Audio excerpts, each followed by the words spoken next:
பொன்னி என்ன பண்ணுறாங்க, எல்லாரையுமே கேள்வி கேட்குறாங்க. இந்த மாரி வந்து நான் சொன்ன மாரி 90 நாள்ல வந்து எல்லாத்தையும் நான் நிரூபிச்சுட்டேன். இதுக்கப்புறம் எனக்கு எந்த பிரச்சனையும் இல்ல. இப்போவாது என்னை பத்தி புரிஞ்சுப்பீங்கன்னு நெனைக்கிறேன். என் அம்மாவ பத்தி, என்னை பத்தி ரொம்ப கேவலமாவும், ரொம்ப தரைக்குறைவாவும் வந்து பேசினாங்க. அதுக்கு எல்லாத்துக்கும் பதிலடியா நான் குடுத்துட்டேன்னு நான் நெனைக்கிறேன். என் அம்மாவோட வளர்ப்ப பத்தி நெறைய பேர் பேசினாங்க. அந்த வளர்ப்பு எப்படின்னு சொல்லிட்டு இப்ப தெரிஞ்சுச்சுன்னு நெனைக்கிறேன்.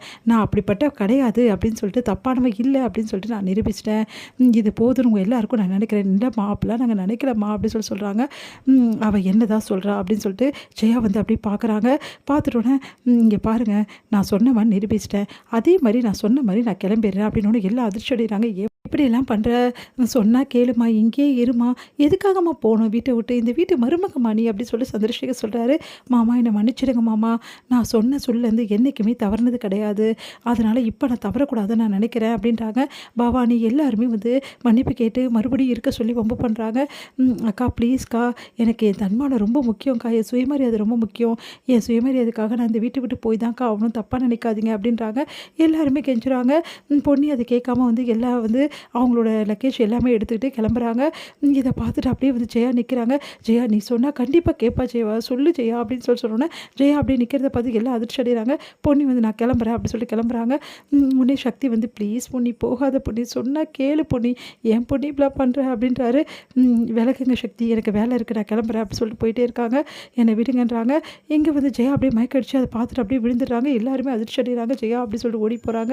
எங்கள் வெளியே வந்த பொன்னி வந்து அப்படியே போயிட்டுருக்காங்க. அப்போ கரெக்டாக அங்கே அன்பு கண்மணி வந்து எங்கள் வீட்டுக்கு வாங்க அப்படின்னு சொல்லிட்டு வம்பு பண்ணி கூட்டிகிட்டு போயிடுறாங்க. இங்கே வந்து பொன்னியை பார்த்துட்டு செம்மையாக டென்ஷன் ஆகிடுறாங்க.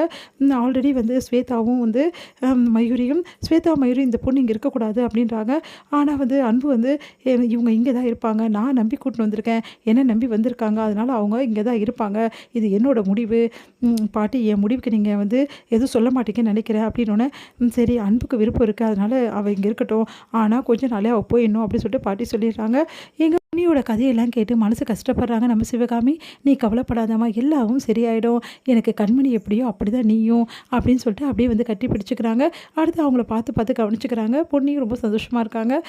ஆனால் மயூரியும் ஸ்வேதாவும் இந்த பொண்ணியை பழி வாங்கணும், இந்த பொண்ணுக்கு ஏதாவது ஒன்று பண்ணணும், என்னை அரைஞ்சாலே இவளை சும்மாவே விட மாட்டேன் அப்படின்னு சொல்லிட்டு ஸ்வேதா வந்து அப்படியே செம்மையை பார்த்து முறைக்கிறாங்க.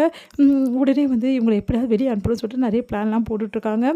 இந்த சூழ்நிலை எல்லாருமே வந்து கோயிலுக்கு போகிறாங்க. அப்போ பொன்னியும் வந்து வம்படியாக வந்து கூட்டிகிட்டு போயிடுறாங்க. பொண்ணுக்கிட்ட நிறைய விஷயங்கள் வந்து பேசுகிறாங்க நம்ம சிவகாமி.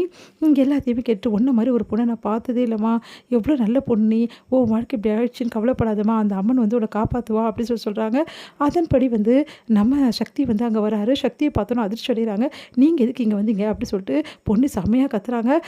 நீங்கள் இங்கேருந்து போயிடுங்க, அப்படி இல்லை இங்கேருந்து நான் போயிடுவேன்றாங்க. இங்கே பாரு பொண்ணு, நீ இப்படிலாம் அடம் பிடிக்காது, அம்மா பேர் உடம்பு சரியில்லை, தயவு செய்து கிளம்பி வா பொண்ணு, ப்ளீஸ் பொண்ணு அப்படின்னு எவ்வளோ கெஞ்சி பார்க்குறாரு.